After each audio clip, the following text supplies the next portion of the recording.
Mars, and then bang, giving birth to an endless expanding existence of time, space, and matter.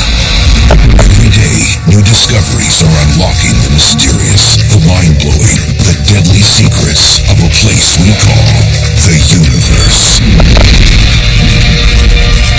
Where are the Martians?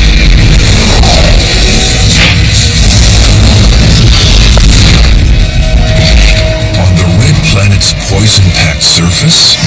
Or in newly found sources of water?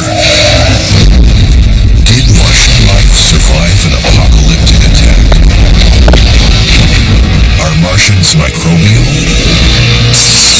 Or monstrous? At last, the answers are here. In Mars, the new evidence.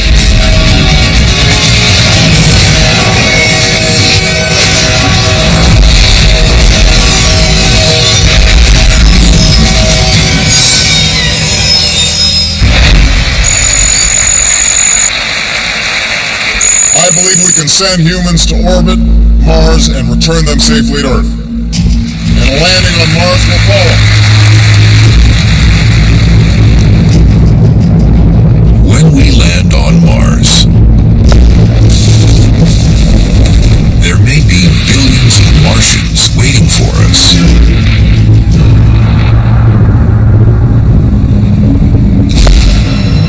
Only they probably won't look like this.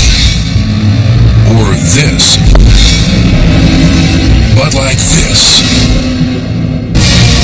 Microbes. Bacteria evolved to survive on a planet with 1% of Earth's atmospheric pressure. An arid world where temperatures can plunge to 220 degrees below zero. Now, even if that upper surface is so nasty, that doesn't mean that just a little ways under the surface wouldn't be a much happier place for microbial life on Mars. Is there life on Mars? Just a decade ago, my answer would have been very different than it is today, because we've learned so much. A few decades ago, it would have seemed like science fiction. But we now know that on Earth, some bacteria cluster around thermal vents at the bottom of the sea. Others thrive in pockets of liquid water inside 12 feet of Antarctic ice. Our knowledge of microbial life on Earth has increased so much that I think, there's still a good chance that some kind of primitive life may have formed on Mars and existed there at some point. How could life have first formed on Mars? Maybe with a flash of lightning. The spring of 2006. Even as some scientists are claiming Mars doesn't have lightning, Earth-based microwave detectors find it in friction-filled storms of red dust. But it's not lightning like we know it, associated with rainstorms. It doesn't rain on Mars. It's what's called dry lightning. And this dry lightning, or static electricity, could have been the trigger for Martian life. Once you have lightning, you've got a new source of energy that can affect your chemistry and alter things in the atmosphere, even on the surface at some level. A famous experiment seeking to replicate the creation of life on Earth ran an electric current through a mix of water and common gases, creating a soup containing organic compounds and the building blocks of life, amino acids.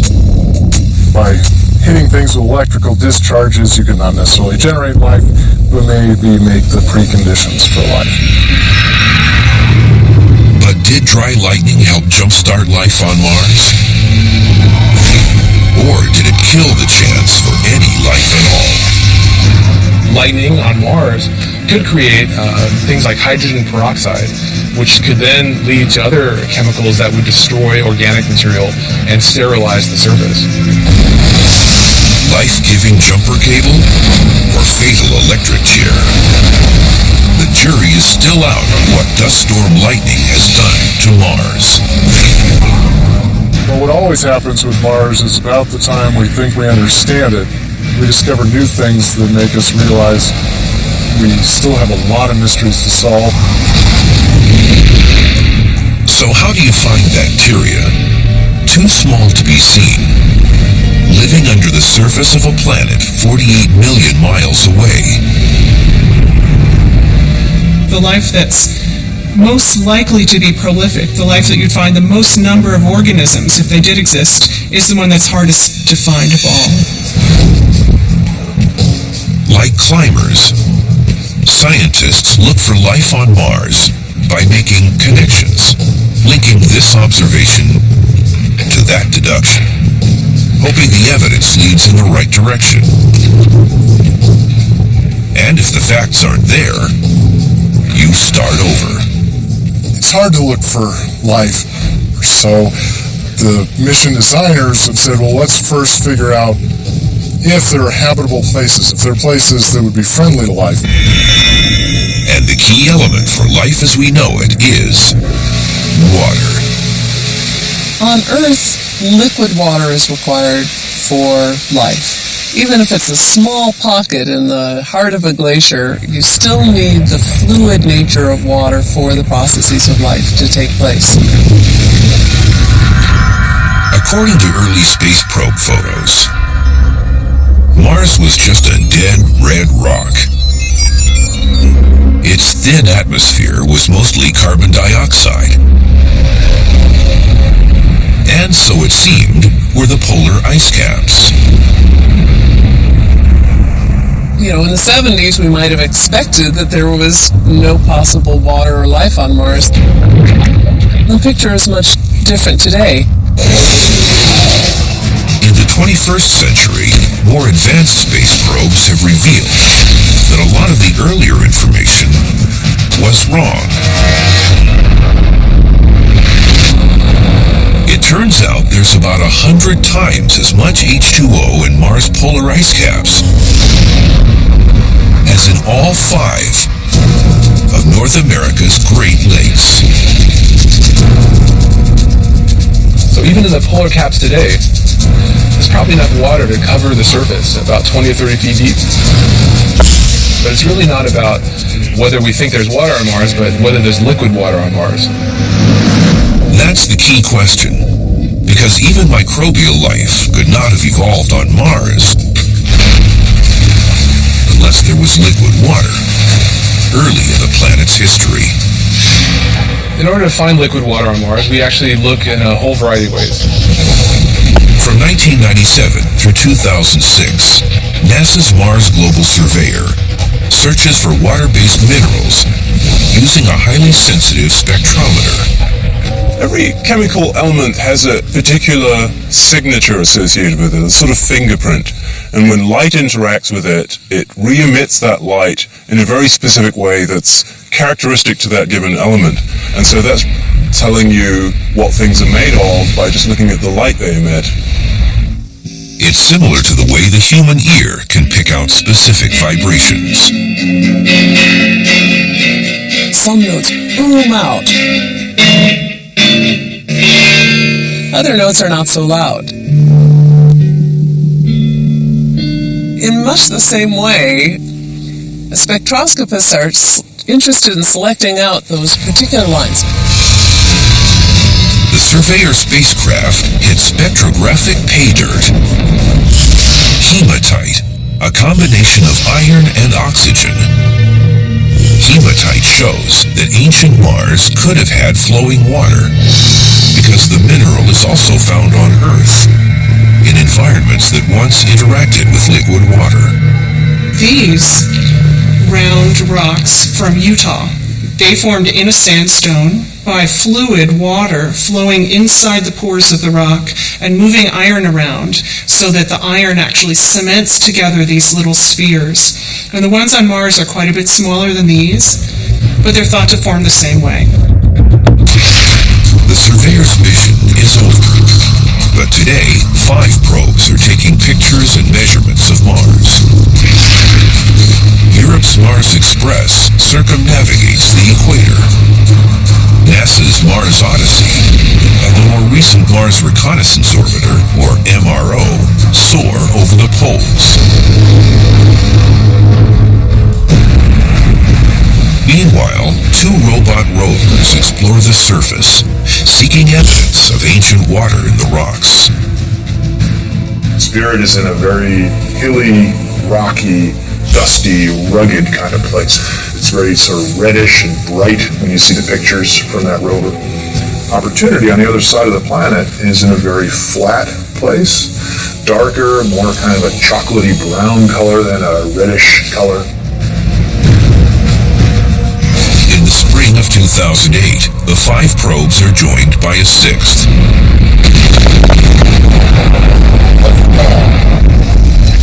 NASA's Phoenix lander. May 25th, 2008. As anxious men and women on Earth watch their monitors, the Phoenix lander ends a 9-month space journey, flaming through the Martian atmosphere at 12,500 miles an hour. We taught the baby to fly, we gave him all the wisdom, and now we have to let it go and do the job. Any landing on Mars is incredibly difficult, and the chaos happens within 6 or 7 minutes, from the top of the atmosphere to the surface. We call it 7 minutes of terror.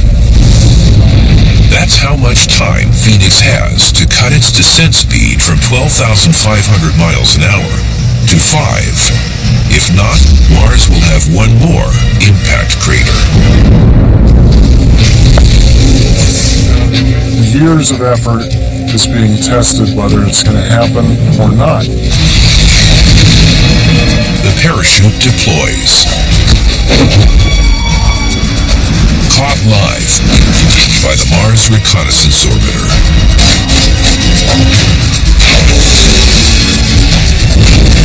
Thrusters slow the plummet for a near-perfect landing near Mars' North Pole. Touchdown signal detected.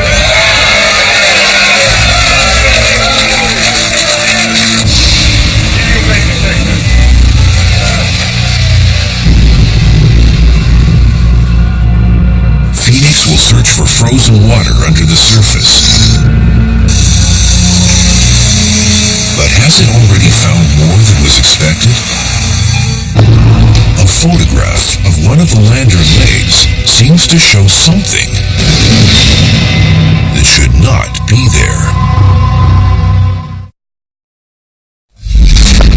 There is new evidence that Mars could once have supported life. Mineral deposits show that water once flowed on the surface. NASA scientists look for evidence of water wherever they can find it on Mars. But in the spring of 2008, they may have found it in an unexpected place. The Phoenix lander, newly arrived near Mars' North Pole, has something strange on one of its legs. Some colleagues think that those are water droplets forming in that environment, which is a little curious because it's very cold. It's not at all obvious that water should be stable there, but it could be really salty, could be briny, and so it has a lower melting point. That's possible. I don't know what the blob of water on the Phoenix lander leg was, or the thing that looked like that. Scientists are split, and internet blogs run wild with speculation. But in the end, it's all speculation. The unfortunate thing is, the data that we have are really kind of fuzzy. We're at the limit of resolution. You really want to go up there and take a much better picture of it, but it may ultimately be a question that can't be answered. Although the droplets on its leg remain a mystery to this day, when Phoenix's robot arm digs 2 inches under the Martian surface, it confirms a prediction. As it hits hard, icy soil containing frozen water. Mars Odyssey predicted that Phoenix would land on an icy soil with a little bit of dust on top. Phoenix went, touched it. We got another key part of planetary science, which is getting ground truth. While the Phoenix team expected water ice, they're surprised by something else the lander's laser detects in the Martian sky. Snow. Not carbon dioxide snow, but water crystals, as on Earth. Snow's on Mars, which is indeed cool. Phoenix saw it first dissipating high in the atmosphere and eventually actually falling to the surface, and then sublimating and going back to a gas when the sun came back up. It really is one of the first times we're really seeing the surface atmosphere water cycle. In this case, gas to solid, solid back to gas. Meanwhile, roving robots explore near the equator. Spirit and Opportunity use high-resolution imaging and spectroscopy to find evidence of minerals and landforms shaped by water in Mars' ancient past. Day in the life of a Mars rover starts as the sun rises and illuminates the solar panels, and that wakes up the rover. The radio commands are sent from the Earth to tell it what to do. This time, drive 10 meters forward, and then stop and turn 20 degrees, and then take a panorama with these color filters looking off in that direction. Near the end of the day, one of the NASA orbiters, like the Mars Odyssey orbiter or the Mars Reconnaissance orbiter, is passing overhead, and we know when that's going to happen. The rover will transmit data from that day up to that orbiter, and then that orbiter relays it back to the Earth. And while it's sleeping, we've got those pictures that it just sent back and other data, and now we're trying to figure out what happened. Did it do what we were expecting it to do? Did it do something unexpected? Is it in some dangerous situation? In early 2008, signals from Spirit indicate trouble. Its right front wheel jams. When the Phoenix team tries driving the rover in reverse, the dragging wheel gouges several inches into the soil and hits silica. On our own planet, where do we find silica? Well, hydrothermal environments. Maybe that's what we're seeing on this other world as well. So a lot of the excitement about silica is because of that connection to our own planet. That indicates that, hey, maybe those kinds of environments existed on Mars as well. In fact, the Spirit rover may be parked at one right now, right next to it, what may have been an ancient Yellowstone-like hotspot. It's a classic accidental discovery and raises the question, could Mars have current underground thermal activity? Is Mars still hot in its interior? It certainly is. And there's no way that Mars has completely cooled off. All the heat of its accretion, all the heat of its formation, some of it is still there, plus heat from radioactive elements. There's definitely sufficient heat inside of Mars to make hot fluids percolate, but there is that possibility where you might find liquid water at some depth in the crust, yes. In Yellowstone, and at hot springs all over Earth, many different species of bacteria feed and grow in the gas and mineral-rich waters. Could hidden hot springs be breeding grounds for life on Mars? We would love to send electromagnetic sounding instruments to the planet because they could actually tell us whether there is liquid in the crust at some depth. That would be fantastic. Then we know. While the Spirit team wonders about Mars' underground mysteries, the Phoenix team finds another surprise on the surface. 2% of the soil around the Phoenix lander is composed of perchlorates, combinations of chlorine and oxygen. The discovery of perchlorates on Mars has been fairly controversial because on Earth it's a very toxic substance. On Earth, perchlorates are used as propellants in fireworks and rockets. This was a surprise. This was a discovery. Why is it even there? How is it forming? The question for perchlorates is a really good question, and there's no definitive answer. perchlorates do occur naturally in places like Chile's Atacama Desert, as ultraviolet radiation from the sun transforms chlorine and oxygen. And on Mars, many of the same kinds of chemical reactions might be happening on the surface. We don't understand the details of even on the Earth, let alone on Mars. The other challenge with perchlorates is they affect some of the experiments that people use to look for organics, for carbon-based molecules like you might find in life. Some scientists are now reconsidering the famous 1976 experiments by the Viking lander. When Viking went to the surface in 1976, they found no evidence whatsoever of organics.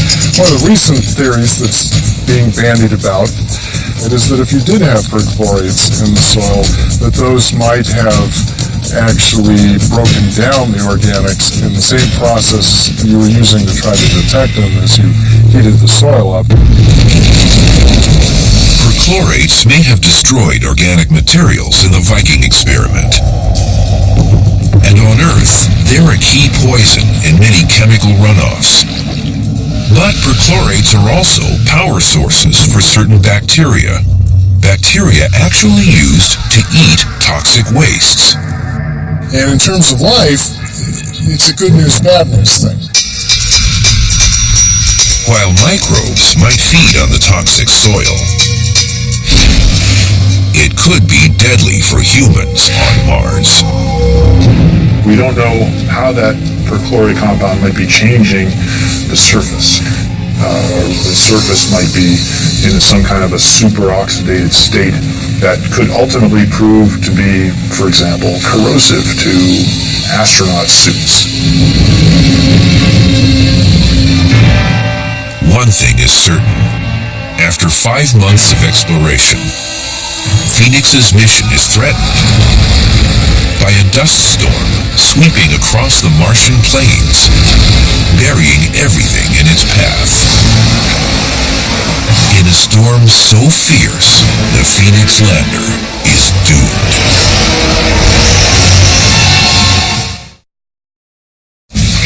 When NASA's Phoenix lander digs into frozen water on Mars, it finds new evidence that the red planet could once have harbored life. But in the autumn of 2008, Phoenix's own life is about to end. On Mars, the wind comes along and whips up the dust, which is very, very fine grain, like flour, extremely fine grain material, whips it up into the atmosphere, and it slowly settles out, blanketing everything. Red dust coats the solar panels of the Phoenix lander. Sunlight, its only source of power, can't get through. The Phoenix lander has to spend a lot of time recharging its batteries because we know that it's going to get very cold at night and it's going to have to run those heaters at night to stay alive. On November 2nd, 2008, Phoenix shuts down for the last time. As the Martian winter deepens, frozen carbon dioxide piles up and imprisons the probe in a tomb of dry ice. But Phoenix's data continues to be analyzed. Going to Mars and taking measurements on the surface, getting detailed data about the history of Mars and Mars chemistry of the surface was an essential piece to determining for sure that water existed on Mars. Water is essential to life, but according to the latest evidence, it's only one of many forces that shaped Mars. You can kind of break down our thinking of Mars now into maybe like 4 quarters of a football game. The first quarter, from about 4.6 to 3.2 billion years ago, is action-packed.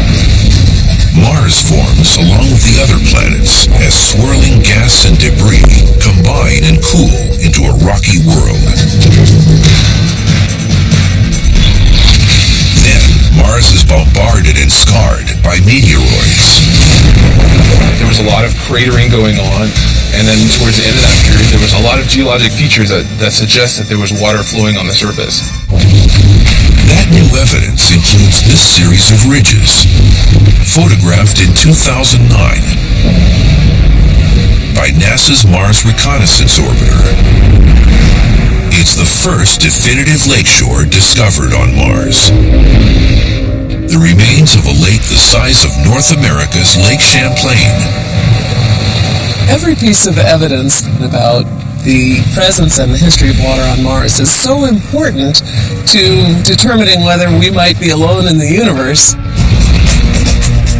Some scientists even say that 3.5 billion years ago, an ocean the size of the Atlantic covered 1/3 of Mars.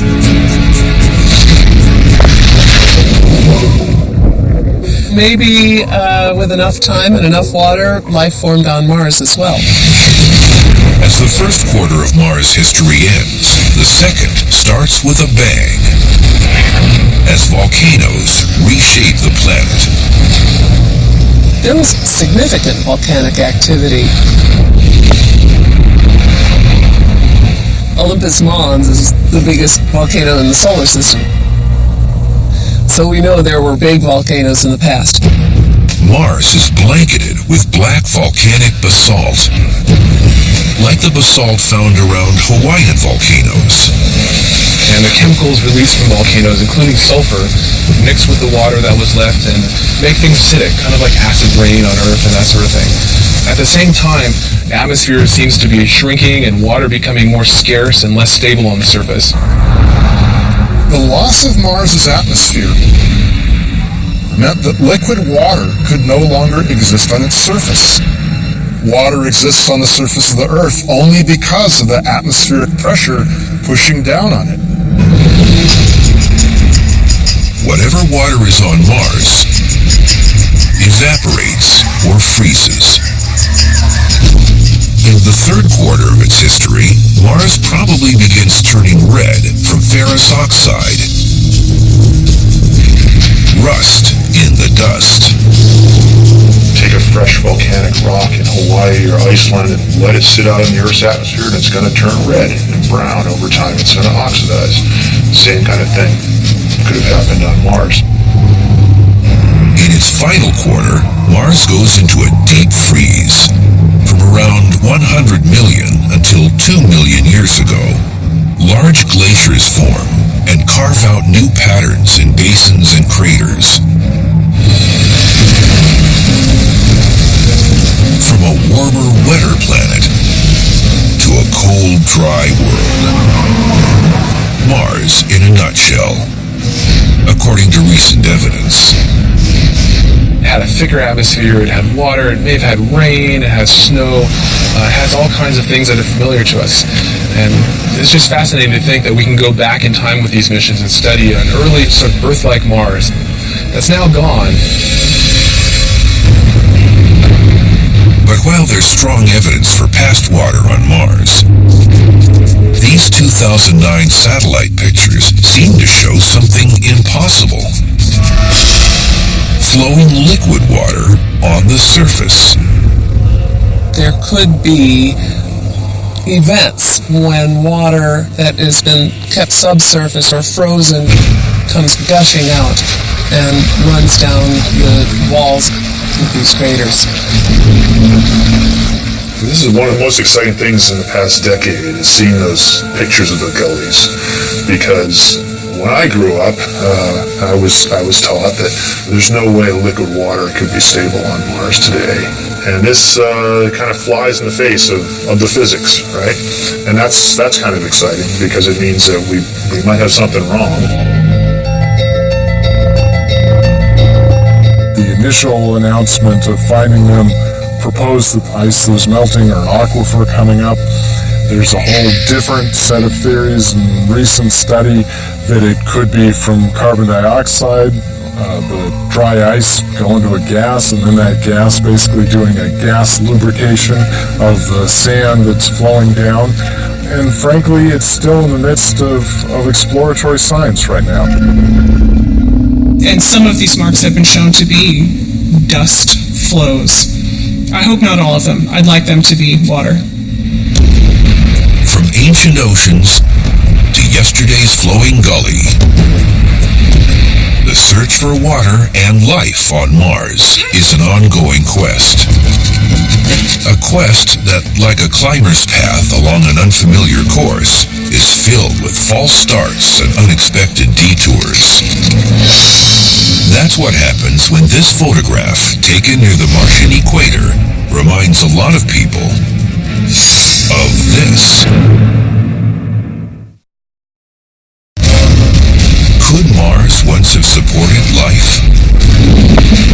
Mineral evidence from probes like the Spirit rover is encouraging, but it can be radically overinterpreted. We have to be careful not to jump over a line that goes beyond what the current data, the current experiments, the current hypotheses can support. But it's hard as human beings not to just jump over that line. In 2008, thousands jumped to an incredible conclusion when a picture taken by NASA's Spirit rover goes viral across the internet. Doesn't this figure look amazingly like pictures supposedly taken of Bigfoot? Is this proof of life on Mars? No. It's a 2-inch tall rock. We still do not have definitive evidence for the existence of life on Mars ever. Like the 19th century canals and the 20th century face, the Martian Bigfoot is a 21st century trick of the light. And sometimes people don't know how to distinguish between the facts and the science fiction. If there is or was life on Mars, it probably evolved very early in the planet's history, when Mars still had a magnetic field shielding it from harmful space radiation.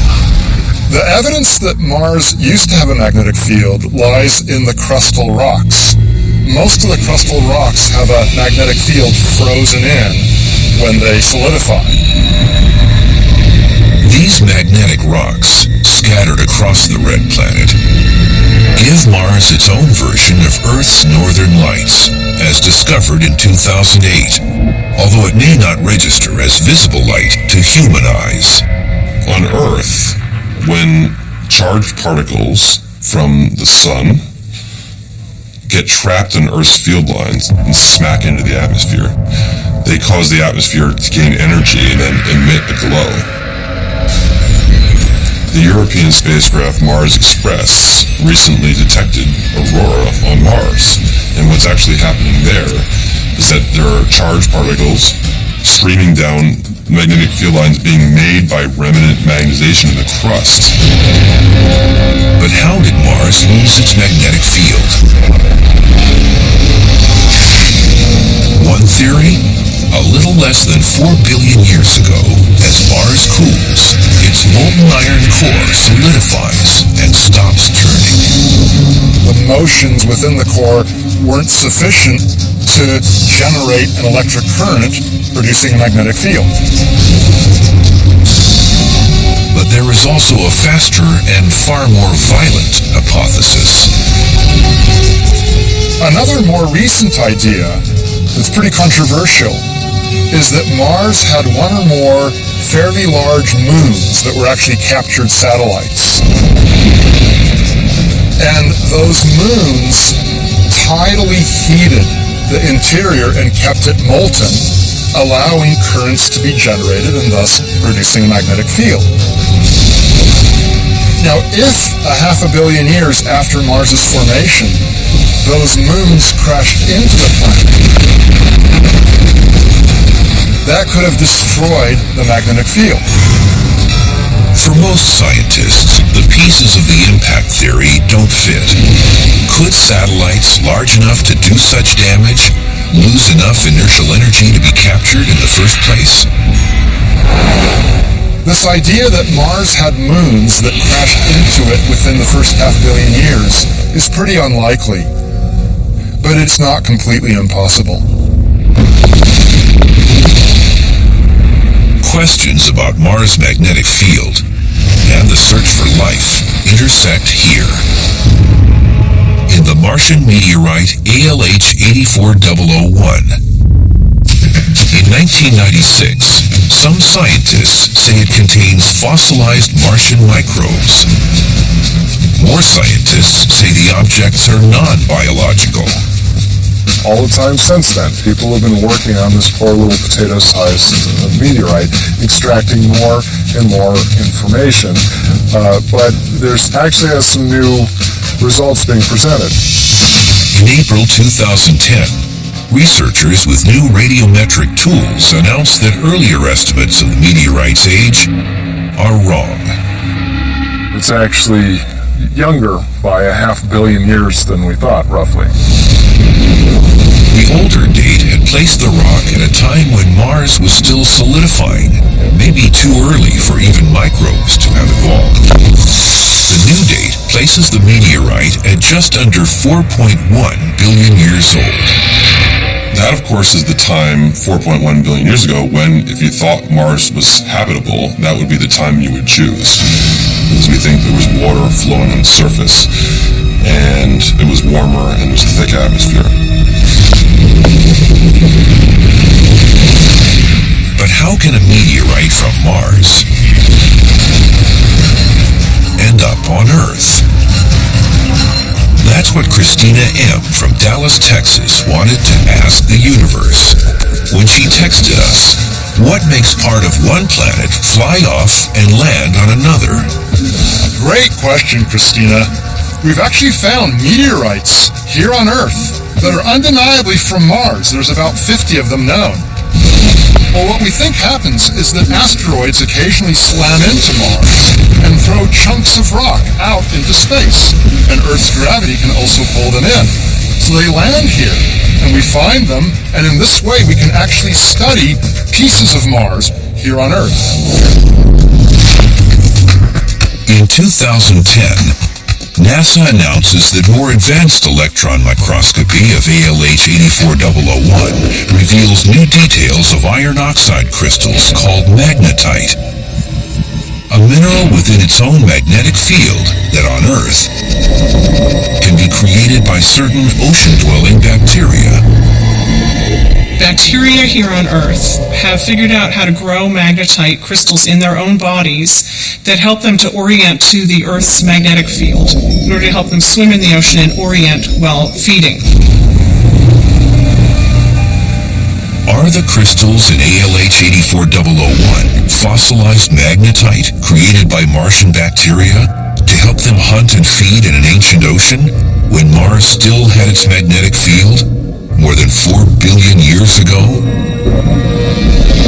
If they are fossils, of course, they'd indicate that early Mars had a fairly sophisticated life. That's still being batted about, and bottom line is there's still a heck of a lot of scientific work being done and a lot of debate about Mars meteorites and whether there's any evidence of past life in those. But the latest and most compelling evidence of Martian life isn't in an ancient meteorite, but on Mars today, even though this new evidence is invisible.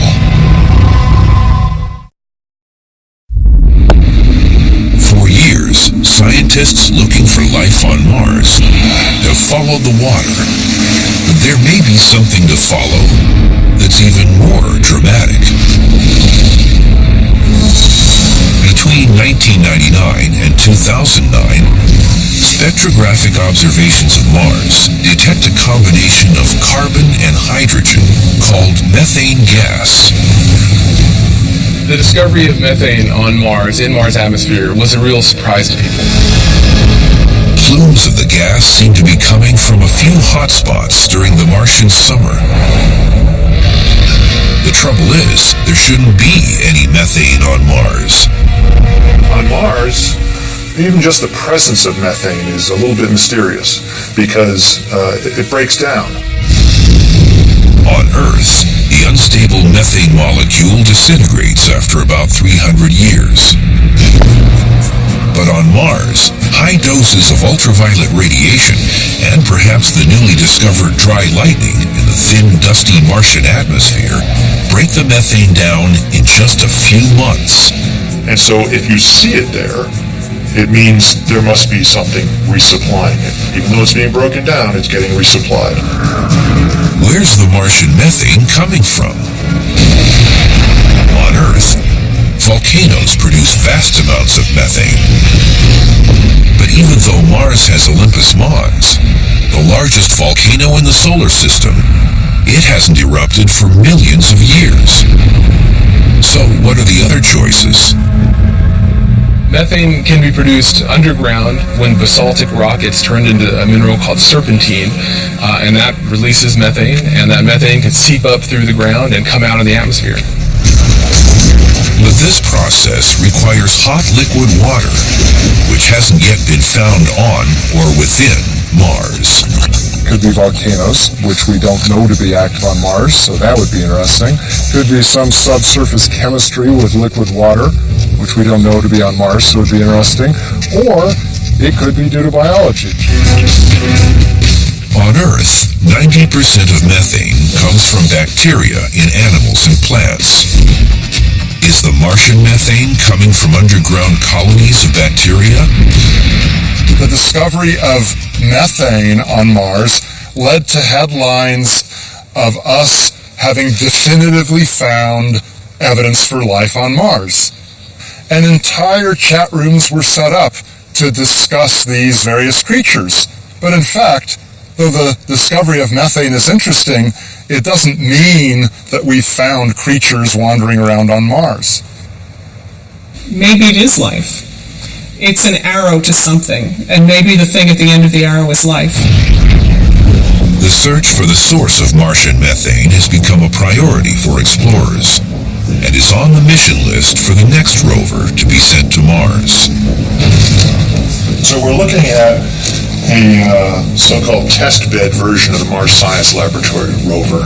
And the Mars Science Laboratory, when it gets down to the surface, will measure methane. So we'll know the answer once that rover gets down there. The Mars Science Laboratory, dubbed Curiosity, will launch in the fall of 2011 and land in 2012. It's the size of a small car and will use an amazing new landing technique, the sky crane. At about 60 feet above the ground, the rover is separated from the descent stage and lowered on the line, which we call the bridle, and slowly lowered to the ground and lowered to the ground.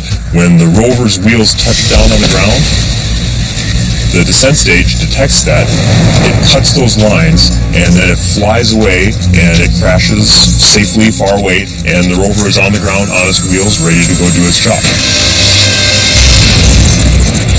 The high-frequency radar, essential to the sky crane landing, is mounted to a helicopter and taken for a test drive at California's Edwards Air Force Base.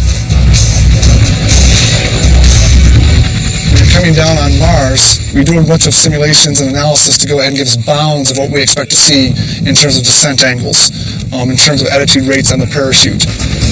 During the entry, descent, and landing, the radar tells us where the ground is and how fast we're going. That information is used by the control system to control the thrusters to make sure we touch down at a nice gentle speed. We test little pieces here and little pieces there. So the first time that we tested for real is on Mars.